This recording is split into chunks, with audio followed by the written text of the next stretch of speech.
Dan bayangin, dari setiap orang mereka punya saran itu berbeda-beda ya. Yang ini harus makan ini, yang ini harus makan ini, yang C nanti makannya berbeda lagi.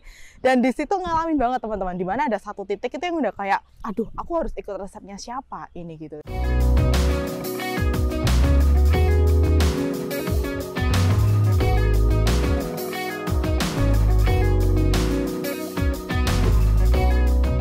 Sure kamu like, subscribe, dan nyalakan tombol loncengnya ya, supaya kamu nggak ketinggalan video-video terupdate. Halo teman-teman leaders, akhirnya bisa rekaman lagi di alam bebas. Ya, buat teman-teman yang masih berjuang di tengah pandemi COVID, masih berjuang untuk sehat, kembali pulih, yuk tetap berjuang ya. Kalian pasti bisa lolos jadi sarjana COVID ya, jadi jangan menyerah, oke? Jangan kasih kendor. Masih nyambung ini dengan pengalaman kemarin yang ketika ada salah satu anggota keluarga yang positif juga. Jadi punya pengalaman ya teman-teman, di mana jadi kebanjiran yang namanya opsi, advice, dan saran gitu.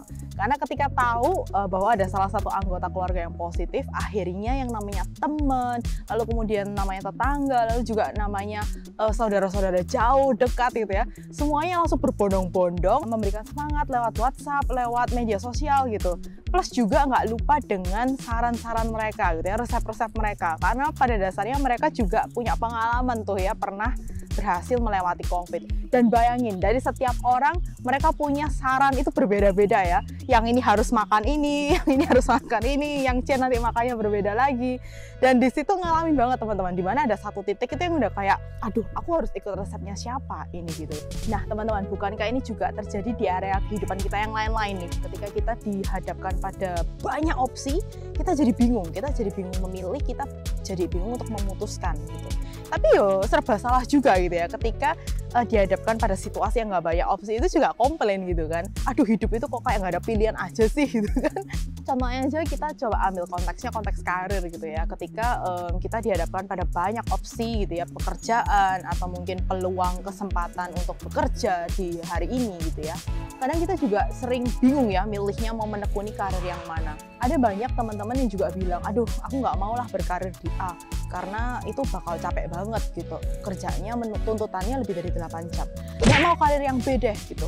Karena aduh dalam 1 minggu ternyata liburnya cuma 1 hari misal gitu. Apalagi nanti mau berkarir yang C, males karir yang C karena ternyata di atas jam kerja gitu ya, malam-malam masih diajak Zoom meeting gitu. Semua pada menghindari gitu ya faktor-faktor atau sisi nggak ketidaknyamanan itu, dan akhirnya nggak berani memilih gitu. Atau mungkin sudah memutuskan atau memilih tapi karena terpaksa gitu ya. Kemudian jalannya juga setengah hati gitu ya, jadi nggak happy juga. Nah maka dari itu teman-teman, aku belajar gitu ya dari bagaimana memilih resep kemarin ya. Akhirnya aku memberanikan diri gitu ya. Pasti ada proses pertimbangan. Ya udah dari semua saran ini gitu ya, resep-resep ini, ya ayo dipertimbangkan. Akhirnya aku memantapkan hati untuk memilih satu resep ya yang dari dokter gitu. Karena melihat dari pertimbangan itu ya setidaknya aku lebih yakin, mantap hatiku dengan dokter ya, karena dia at least punya background pendidikan gitu kan untuk di area kesehatan itu. Ya udah, akhirnya aku memutuskan untuk ambil resep dokter dan itu yang diikutin gitu. Nah, ketika kita udah memantapkan hati memilih satu opsi, ya itu dijalanin dulu gitu ya. Dijalanin dulu, beri waktu untuk itu bisa benar-benar dilakukan, sambil dalam perjalanan ya evaluasi. Ya nggak, misal katakanlah kita dapat resepnya obatnya itu 2 minggu. Ya kita minum dulu kan, dipantau hari ketiga, hari kelima, hari ketujuh, dan kalau sampai hari ketujuh belum ada tanda-tanda semakin membaik, nah ini yang dievaluasikan bersama dengan dokter itu gitu kan ya. Dok, aku udah minum nih sampai 7 hari, tapi kok belum ada juga tanda-tanda yang buat aku lebih baik gitu. Kira-kira ada saran apa lagi? Apakah ada cara minum obatku yang belum tepat, atau mungkin ada dosis yang mungkin mau dinaikkan atau mau ganti obat dan sebagainya gitu. Jadi jangan cepet-cepet juga pindah ke resep yang lain gitu. Kalau baru nyoba satu resep, 1 hari 2 hari belum kelihatan perubahan, lalu kemudian ganti resep yang lain lagi, ya itu nggak akan menyelesaikan masalah juga gitu. Sama halnya dengan di area kita tadi memilih karir. Ketika kita udah memantapkan hati gitu ya kepada satu karir, ya itu dilakuin dulu teman-teman, itu dijalanin dulu gitu ya. Jalanin dulu.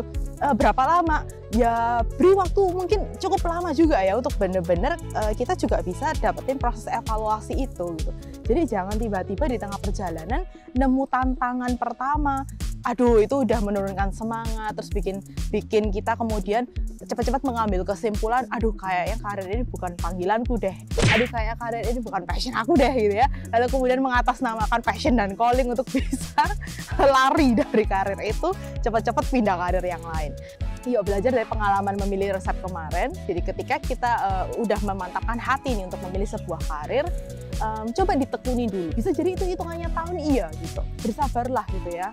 Ambil waktu dan benar-benar menekuni dunia itu gitu. Jadi rasain semuanya, rasain obstacle-nya ketika ada di karir itu gitu. Dengan begitu kita jadi bisa benar-benar mantap ya ketika mengevaluasi diri kita, apakah aku ada di track yang tepat nih, seperti itu. Untuk teman-teman yang masih juga galau gitu ya untuk memilih di antara banyak opsi karir itu atau opsi dalam kehidupan kalian, yuk ambil waktu dan coba tanyakan ke dalam diri kalian gitu ya.